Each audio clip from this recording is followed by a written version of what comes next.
Whether they're colored or clear, glass bottles and jars are green. No trees die to make this eco-friendly packaging. Glass is made of natural ingredients that are abundant.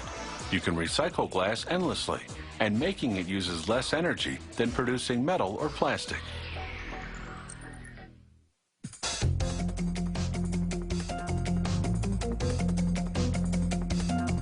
The recipe for glass combines about a half a dozen natural raw materials, but the main ones are silica sand, soda ash, and limestone. Silica sand usually makes up about 45% of the batch. The soda ash helps melt the silica evenly. It comprises about 15%. A limestone content of about 10% makes the finished glass more durable. They combine these ingredients with recycled glass called cullet.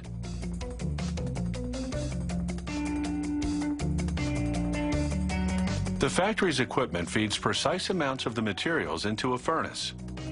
Over a full day, the fiery heat, 2,730 degrees Fahrenheit, melts everything together, producing a gooey liquid that's the consistency of honey.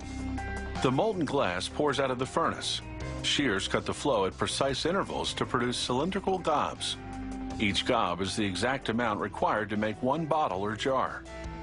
They drop to a device called the scoop. The scoop moves them to troughs that feed them to jar forming and bottle forming machines.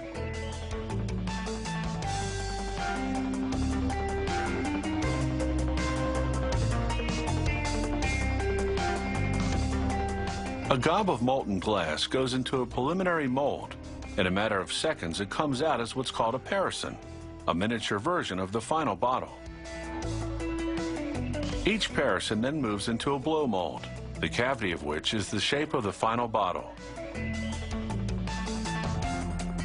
The equipment blows the compressed air into the parison, stretching the glass outward toward the wall of the mold cavity.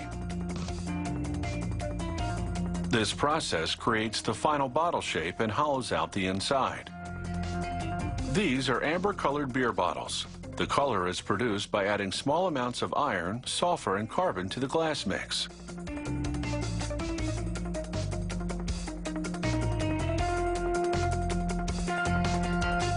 The factory uses a similar manufacturing process to produce other types of bottles and jars.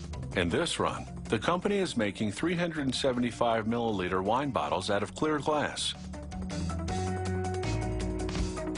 This run is producing 375 milliliter liquor bottles also out of clear glass.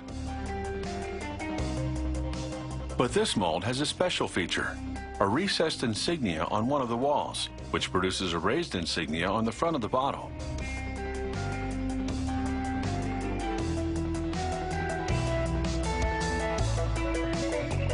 After the bottles leave the forming machine, they travel through flames. Otherwise, they would cool down too quickly and crack from thermal shock.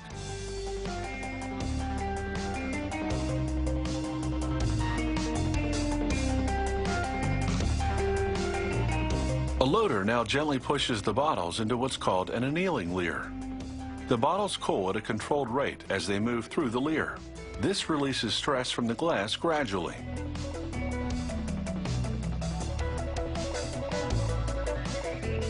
As the bottles exit the annealing leer, a sprayer coats their exteriors with lubricant. This enables them to move smoothly through the rest of the inspection and packaging line. The bottles now line up in single file to head into the automatic inspection station. As the machine spins each bottle, cameras and probes check for imperfections such as cracks or bubbles.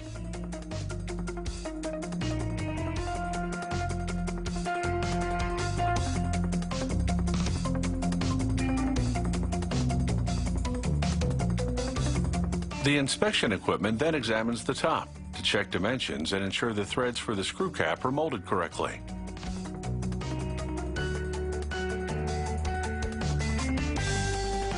Before shipping, a worker does a final visual inspection. The proportion of cullet in glass can be as high as 90%.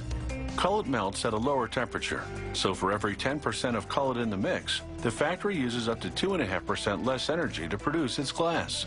Now that's an incentive to recycle.